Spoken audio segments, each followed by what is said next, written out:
My name is Jackie, and I used to work at Walmart. It was just a normal evening shift, or at least I thought it was. The store was quiet, the kind of quiet that makes you feel like you're the only person in the world. Most people had already gone home, and the bright white lights buzzed softly overhead. I was restocking shelves in the toy section when I saw him. At the far end of the aisle, past the rows of dolls and action figures, stood a man in a dark hoodie. His hood was pulled low, shadowing his face. He wasn't shopping, he wasn't moving, he was just standing there. I felt a shiver run down my arms. Maybe he was just waiting for someone. Maybe he needed help. I cleared my throat. Can I help you find something? No answer. I turned back to my work, trying to ignore the prickling feeling on my neck. But when I glanced up again, he was still there, watching. The longer I looked at him, the more I realized I couldn't see his face at all. It wasn't just hidden by shadows, it was like there was nothing there. I felt my stomach twist. Something was wrong. I quickly grabbed my walkie-talkie and called my coworker, Ben. Hey, there's this guy in the toy aisle. He's just standing here, not saying anything. It's freaking me out. Ben's voice crackled through the speaker. What guy? I looked up again. The man was gone. I took a deep breath and scanned the aisle. There was nowhere he could have gone that fast. The store wasn't busy and the security cameras were everywhere. I wasn't imagining things. Was I? Ben walked over a minute later, his hands shoved into his pockets. What's up? There was a guy here. He was standing at the end of the aisle just watching me. But now he's gone. Ben frowned and scratched his head. I've been at the front registers. No one like that came through. I exhaled, feeling a little silly. Maybe he just walked off fast. Ben gave me a look but didn't say anything. I'll check the cameras. Just keep working, okay? I nodded, but my hands felt shaky as I picked up another box of toys. A few minutes later, I turned the corner into the next aisle and there he was. He was standing at the end of that aisle now, facing me. My breath hitched. This time, I could see him more clearly. His hoodie was old, almost ripped at the edges. His arms hung loosely at his sides like a puppet with cut strings. But his face, it was still missing. I took a step back. My foot hit something on the floor, and I stumbled, knocking a few stuffed animals off the shelf. When I looked up again, he was gone. I ran straight to the security office. Ben was inside, staring at the computer screen. You okay? He asked, but his voice wasn't as confident as before. I shook my head. I saw him again. Ben swallowed. I was just checking the cameras. He clicked a few buttons, rewinding the footage. There, right there. I pointed at the screen. The footage showed me standing in the aisle, looking toward the man. But he wasn't there. Ben replayed it. There I was, turning and staring at something that wasn't on the screen, talking to no one. This isn't right, I stammered. I saw him. Ben rubbed his face. Jackie, there's nothing there. But just as he said that, the footage glitched. The screen flickered for a second, and in that brief moment, a shadowy figure appeared directly behind me, and his face. It wasn't missing anymore. It was staring straight at the camera. I bolted from the security room, my heart pounding. I didn't care if I was being paranoid. I needed to get out of there. I grabbed my jacket and ran toward the exit. But as I passed the toy aisle one last time, I saw something that made my blood run cold. A small piece of paper was lying on the floor. It hadn't been there before. I hesitated, then picked it up. My fingers trembled as I unfolded it. 4 words were scrawled across the page in shaky, uneven handwriting. Don't go home alone. My breath caught in my throat. I dropped the paper and sprinted for the doors. Ben ran after me. Jackie, what's wrong? I turned, gasping. I'm leaving. I can't. Beep, beep, beep. The store's overhead lights flickered. The security alarms blared. A gust of cold air rushed past me, even though the doors were shut. And then, I felt it. Something was standing right behind me. I didn't look. I couldn't. Ben's face turned pale. His eyes widened, and his mouth opened slightly like he wanted to scream but couldn't. I turned my head. Just a little. Just enough to see the reflection in the glass doors. The man in the hoodie was right behind me, and this time I could see his face clearly. It was mine, but twisted, stretched into an unnatural, awful grin. I don't remember much after that. The next thing I knew, I was outside, gasping for air in the parking lot. Ben was shaking my shoulders, his voice distant like I was underwater. "Jackie, talk to me." I blinked. The Walmart doors were shut. The alarms had stopped. Everything looked normal.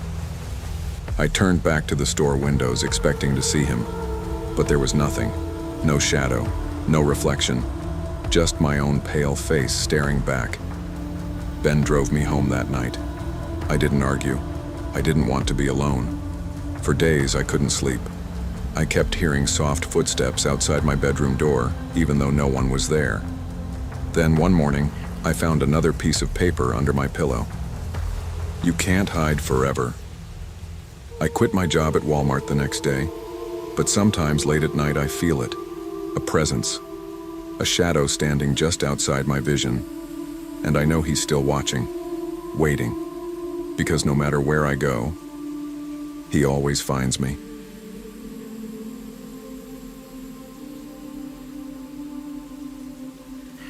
My name is Mike, and I used to think ghosts weren't real. That was before the night I saw the boy in Walmart.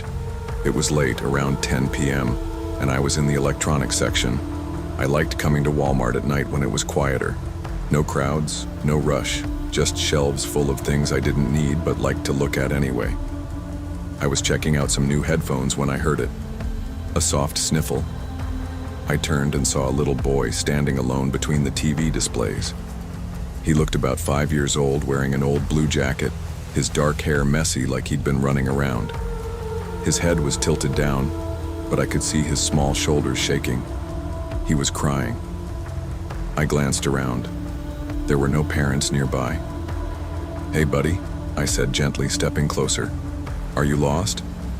The boy didn't answer. I crouched down a little. "Where's your mom or dad?" Still nothing. Then he lifted his head. His eyes, they were empty. Not just sad, not just scared, completely empty, like two black holes in his face. My stomach dropped. My breath caught in my throat. For a moment, we just stood there, staring at each other. Then, the lights flickered. I blinked, and he was gone. I spun around, my heart pounding. The boy couldn't have run off that fast. I had been watching him. There were no footsteps, no sound, nothing. I rushed down the aisle, looking left and right. "Hello?" Silence. My skin prickled. The store was never this quiet. Even at night, there were always people shopping, carts rolling, distant conversations. But now, nothing. I shook myself. Maybe I imagined it. Maybe the boy's parents had been nearby and I just hadn't noticed them grab him. But something felt wrong. I spotted an employee a few aisles over, a young woman in a yellow vest stocking shelves. "Hey," I called, walking up to her. "I think a kid might be lost in the store. He was crying over by the TVs, but now he's gone." The employee's face paled. "A little boy?" she asked quietly. "Yeah." I nodded.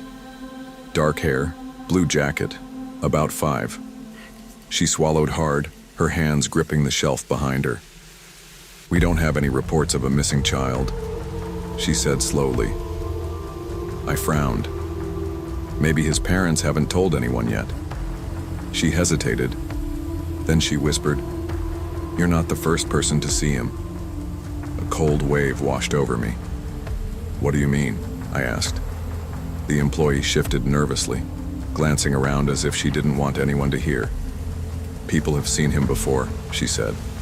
"Always in electronics, always alone. He never speaks. And when they look away, he disappears." A lump formed in my throat.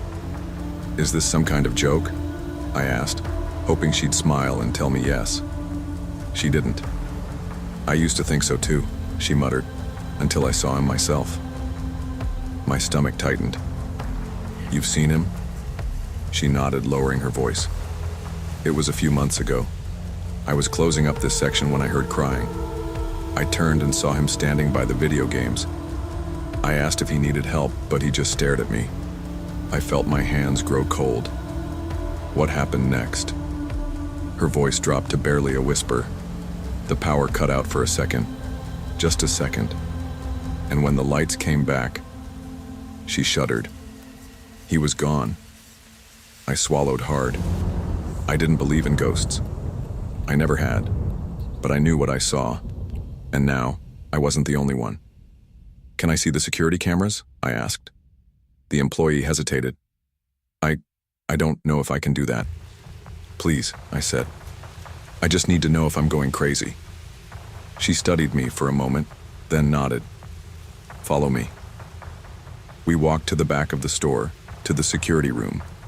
Inside, a wall of monitors showed live feeds from different areas. A security guard sat in a chair looking bored. He wants to see the footage from electronics, the employee told him. The guard raised an eyebrow. Why? The boy, she said simply. The guard's face darkened. Without another word, he pulled up the camera feed from the last 10 minutes. We watched. There I was, standing by the TVs. Then, the little boy appeared. He stood there crying. I saw myself walk up to him. I crouched down. I spoke to him. But something was wrong. There was no sound, but I knew when I asked, "Are you lost?" And then, the boy was gone. No movement, no running. Just there 1 second, and gone the next. I gripped the edge of the desk. I knew it, I whispered. I knew he was real. But then, something else happened. As the footage ended, the screen flickered. And right before it went black, a tiny handprint appeared on the monitor. I didn't sleep that night. I tried looking up missing children in the area, but I found nothing. No reports, no news, nothing. But I knew what I saw, and every time I closed my eyes, I saw his face. Those empty black eyes, that silent, unmoving stare. I never went back to that Walmart. But sometimes when I'm walking past a store window or glancing at my TV screen when it's turned off, I see a faint handprint, like someone small has pressed their palm against the glass. And sometimes, just for a second, I hear a soft sniffle, a quiet cry, like a little boy waiting for someone to find him.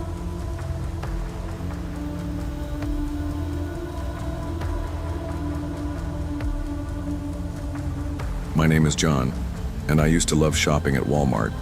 It was big, bright, and always full of people. But one night, something happened that made me swear I would never go back. It was late, about an hour before closing time. I was shopping for some new clothes, just something simple for the weekend. The store wasn't too busy, and the aisles were mostly empty. I picked out a red hoodie and a pair of jeans, then walked to the fitting rooms at the back of the store. The area was quiet, the only sound coming from a small radio playing soft music at the attendant's desk. A woman with short brown hair glanced up and gave me a bored nod. Go ahead. Room 4 is open. I stepped inside the small room and locked the door behind me. The walls were white, the lighting a little dim, and the mirror in front of me stretched from the floor to the ceiling. I tried on the hoodie first. It fit okay, but as I turned to check myself in the mirror, something felt strange. For a moment, I couldn't tell what was wrong. Then I realized my reflection wasn't moving. I blinked. My reflection did not. A cold feeling crept up my arms. Slowly, I raised my right hand. The reflection stayed still. I waved both arms. It just stood there, staring back at me.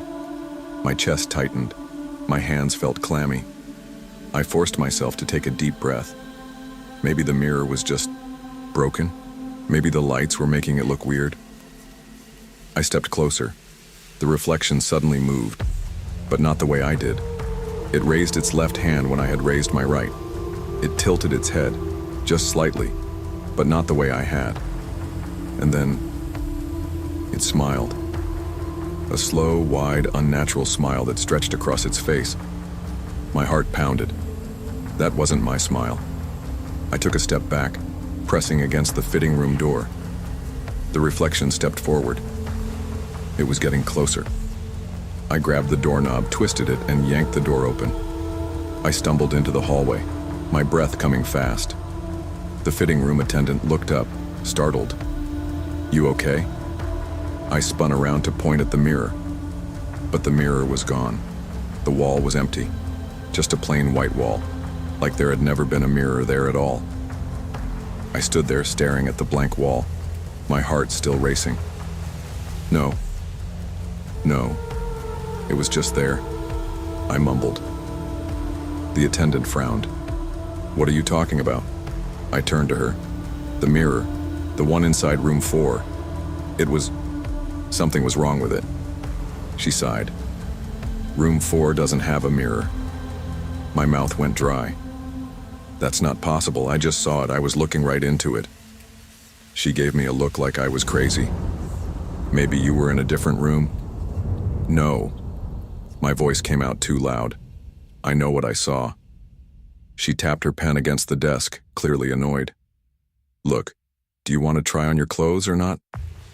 I shook my head and backed away. Forget it. I rushed out of the fitting room area, my hands still shaking. Maybe I was just tired. Maybe the lighting played tricks on me. Maybe. A small chill ran down my spine. I looked around the store, at the other shoppers browsing through clothes, toys, and groceries.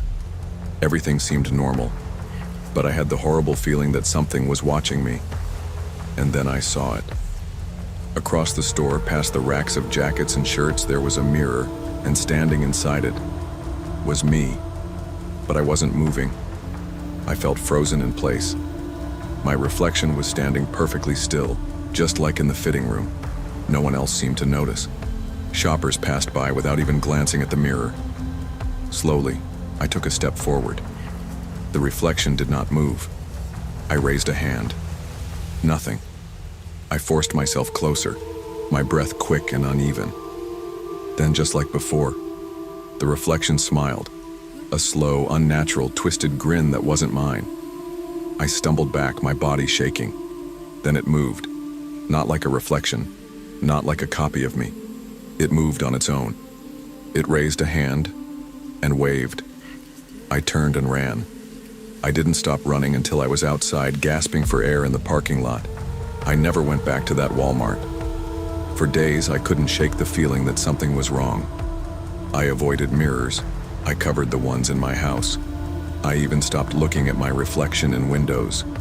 But one morning, I woke up and found something on my nightstand. A small, cracked piece of glass. I picked it up with trembling fingers. It was a shard from a mirror.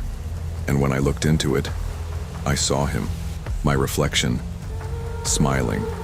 And then, he blinked. I dropped the glass and stepped back. My breath came in short, panicked gasps. I don't know where he is now. I don't know if he's waiting. But sometimes, when I pass a mirror in a store or a window at night, I feel like something is watching me. And I know that someday, he's going to find a way out.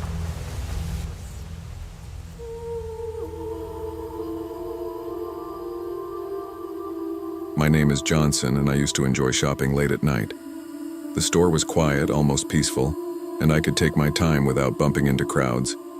But after what happened that night at Walmart, I never went back. It was around 11 p.m., and I had just finished a long shift at work. My fridge was nearly empty, so I decided to stop by Walmart before heading home. I parked my car near the entrance and stepped inside, welcomed by the familiar hum of bright overhead lights. The store was almost empty, except for a few tired employees restocking shelves and a couple of late-night shoppers wandering the aisles. I grabbed a basket and went straight to the essentials: milk, eggs, and a few snacks to keep me going for the week. As I walked through the empty aisles, a strange feeling crept up my spine, like I was being watched. I shook it off, blaming my exhaustion. After gathering my groceries, I headed toward the self-checkout. That's when things got weird. As I scanned the first item, the screen flickered. Just for a second. I frowned, thinking it was just a glitch, but then words appeared on the screen. "Help me." I blinked. The message vanished, replaced by the normal checkout screen. My heart pounded. Did I imagine that? I glanced around, but no one seemed to notice anything strange. I took a deep breath and continued scanning my groceries. But just as I was about to pay, the screen flickered again. "Turn around." A cold wave rushed through me. My hands felt frozen in place. Slowly, I turned my head. That's when I saw him. Near the entrance, standing just outside the automatic doors, was a man in a dirty, oversized coat.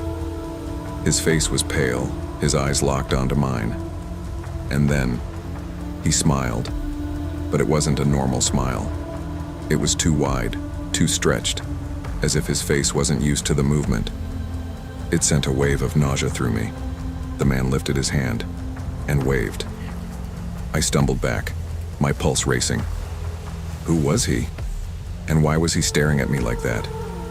I turned to look at the employee nearby. "Hey, do you see that guy outside?" I asked, my voice unsteady. The worker, a tired-looking teenager, glanced toward the entrance. He frowned. "There's no one there." I whipped my head back around. The man was gone. I felt my stomach twist. He had been right there, right outside the door. There was no way he could have just disappeared. I turned back to the employee. "He was just there, I swear." The worker gave me a weird look. "Maybe you're just tired, man." Maybe I was. Maybe my mind was playing tricks on me. But deep down, I knew something was wrong. I hurriedly paid for my groceries, my hands shaking as I grabbed my bags. But just as I reached for my receipt, the screen flickered one last time. Run. I didn't think, I just ran. I rushed to my car, heart pounding.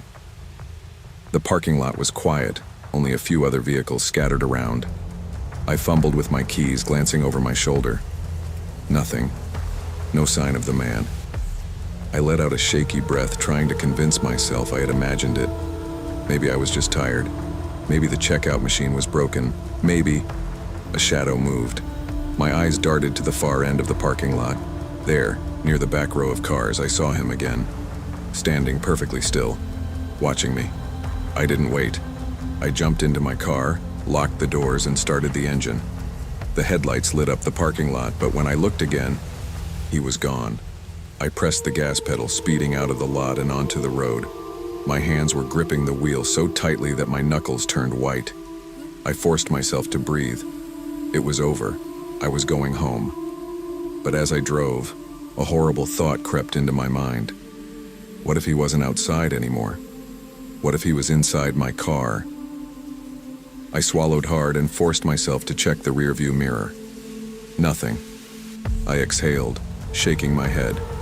I was losing it. But then, a soft tap against the window. I nearly drove off the road. My head snapped to the side window, but there was nothing there. Just darkness. I couldn't take it anymore. I floored the gas, racing toward my apartment. I kept glancing in the mirrors, half expecting to see that horrible smile staring back at me. I finally reached my building and parked. My hands were shaking so badly that I could barely grab my groceries. I rushed to my door, fumbling with the lock. I needed to get inside. I needed to be safe. I shut the door behind me and leaned against it, breathing heavily. Silence. No footsteps, no tapping, no shadows moving in the darkness. I was safe. Or so I thought, because when I turned on the TV to distract myself, the local news was on.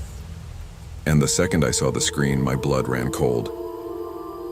Authorities warn that an escaped patient from the state psychiatric facility has been spotted in town. He is considered extremely dangerous. A mugshot appeared. It was him, the man from Walmart. I felt sick. My mind raced. How had he known I was at Walmart? Why had the self-checkout warned me? Was it a glitch? A coincidence? Or something else? I double-checked my locks. I shut every window, every curtain. But I couldn't shake the feeling that he was still out there, watching, waiting. I barely slept that night. Every sound made me jump. Every shadow looked like him. Days passed. The news reported that the man was still on the loose. No one had caught him. And then, one evening, just as I started to relax, my phone buzzed. A text from an unknown number. "Did you forget me?" I stared at the screen, my heart hammering. My hands trembled as I slowly typed back. "Who is this?" 3 little dots appeared. He was typing. Then the reply came. "Turn around." I froze. My breath caught in my throat. My fingers went numb. I didn't want to look, but I had to. I turned my head, my heart pounding so loudly that I could barely hear my own breathing. And there, standing just outside my window, was that same horrible smile. And this time, he wasn't waving.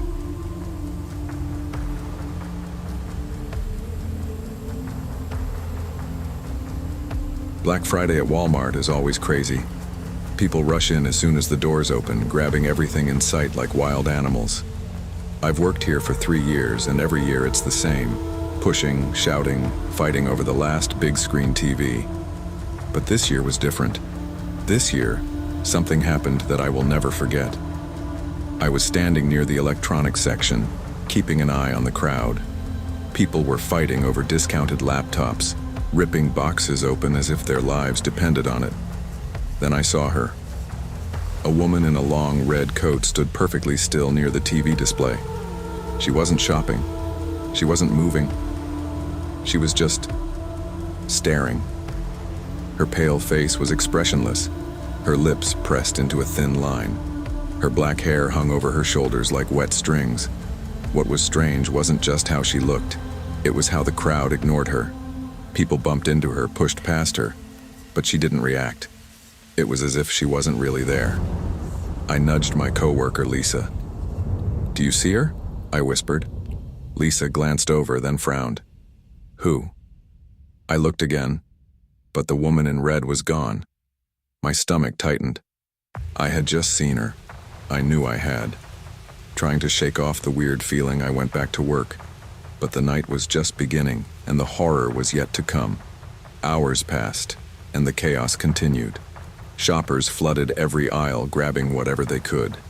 The beeping of registers mixed with the chatter of customers and the occasional argument over the last discounted item. Then, I saw her again. The woman in the red coat was standing by the toy section now, staring at a row of stuffed animals. She didn't move. She didn't blink. A cold feeling spread through my chest. I took a deep breath and walked toward her. "Ma'am, do you need any help?" She turned slowly, her eyes locking onto mine. Her face was pale, too pale, and her lips were so thin they barely looked real. "They're coming," she whispered. I blinked. "Excuse me?" "They're coming," she repeated, her voice barely louder than a breath. Then the lights flickered. The entire store dimmed for just a second, like the power was struggling to stay on. When the lights steadied, the woman was gone. I spun around, looking in every direction, but there was no sign of her. Lisa walked up to me. "You okay? You look like you saw a ghost." "I think I did," I muttered. Lisa laughed. "You've been working too hard." But I knew what I saw, and I knew that something was very, very wrong. An hour later, the store was still packed, but something felt off. The air felt heavy, like before a storm. The lights flickered again, longer this time. Then, without warning, everything went black. People screamed. I pulled out my phone, but the screen stayed dark. Others did the same. The emergency lights didn't turn on. Even the sound of registers and announcements had stopped. Walmart had gone completely silent.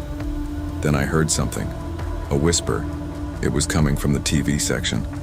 Slowly, my eyes adjusted to the darkness. The only light came from the TV screens, which had all turned on by themselves. They weren't playing ads or movies. They were playing her, the woman in red. Her face filled every screen. She was staring directly at me, her mouth curled into a sharp, unnatural smile.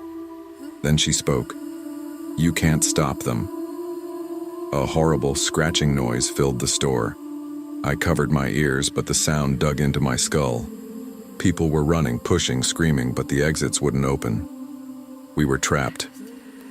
I grabbed Lisa's arm. We need to find the manager.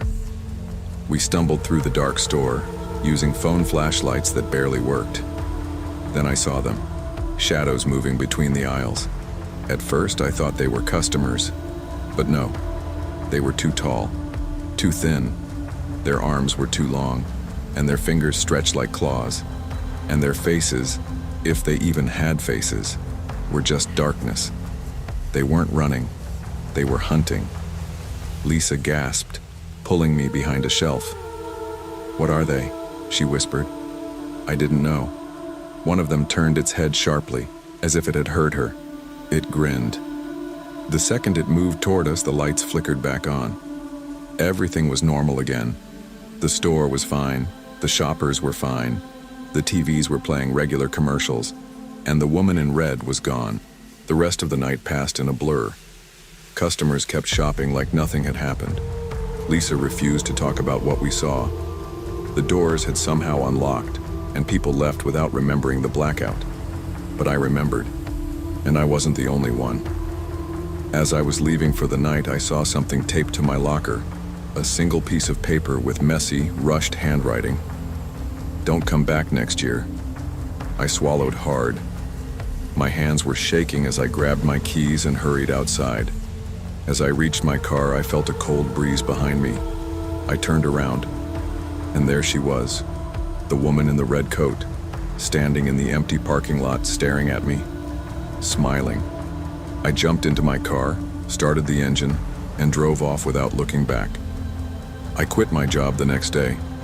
I don't know what happened that night. I don't know what those things were. But I do know one thing. Next Black Friday, I won't be anywhere near Walmart.